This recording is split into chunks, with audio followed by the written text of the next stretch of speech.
Kamusta po mga kapango? Ang gagawin po natin ngayon ay paborito ng maraming Pilipino, ang kimchi. Kasi nakagana naman talaga itong kumain. Una, ibababad po natin ng matagal hanggang 6 na oras ang pechay bagyo.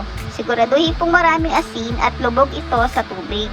Para pag ginawa na po itong kimchi, ay hindi na siya kakatas. Hayaan lang po natin siyang kumatas ng 6 na oras. Pagkatapos po ng 6 na oras, balawan po itong mabuti at i-drain para mawala po ang alat.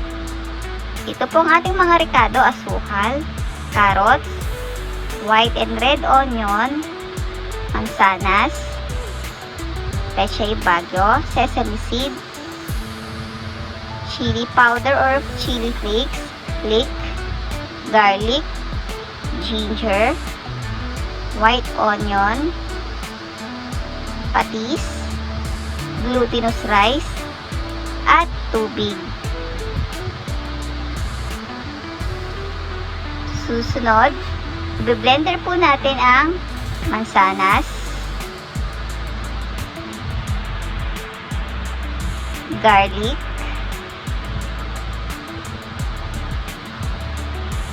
white and red onion. Pwede din pong red lang, pwede din pong white. Mas gusto ko kasing paghaluin para manamis-namis at mas malasa. Ginger,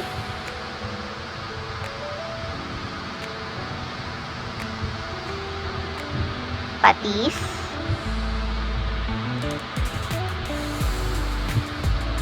at asukal. I-blender lang po natin siya hanggang maging paste. Kailangan pong blender na blender siya para wala pong buo-buo. Katulad po dito, paste na po siya. Sa tubig, ilagay po ang glutinous rice. Lulutuin po natin siya hanggang maging paste. Haluin lang po ng mabuti habang nasa mahinang apoy.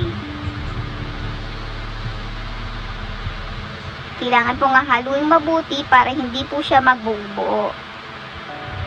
Pag hindi po siya hinalo kasi ng mabuti, magbubuo siya. Dapat po maging ganito siya, maging paste. Pag ganyan po, pwede na po siya. Sunod, haluin lang po natin lahat ng ingredients. Carrots, siniwa ko lang po ng maninipis na pahaba. Katulad niyan.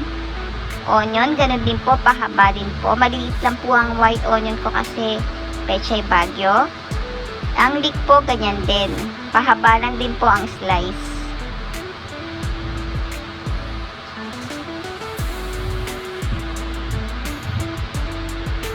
Ang ating pechay bagyo.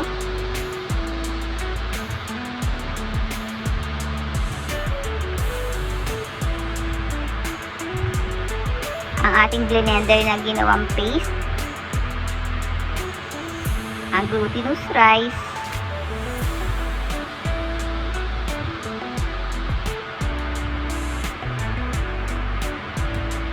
Siya kasi ang magsisilbing sauce, ang glutinous rice. Kaya kailangan natin yan.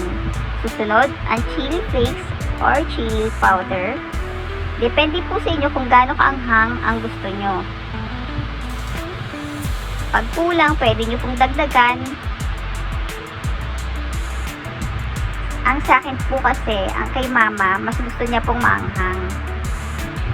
At ang ating sesame seeds.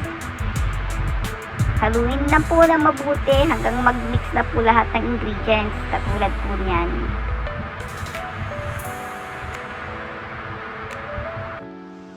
Ito na po, tapos na po ang ating kimchi.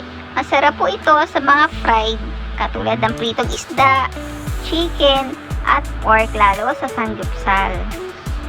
Pwede nyo po itong i-business din, ibenta para kumita. Thanks for watching!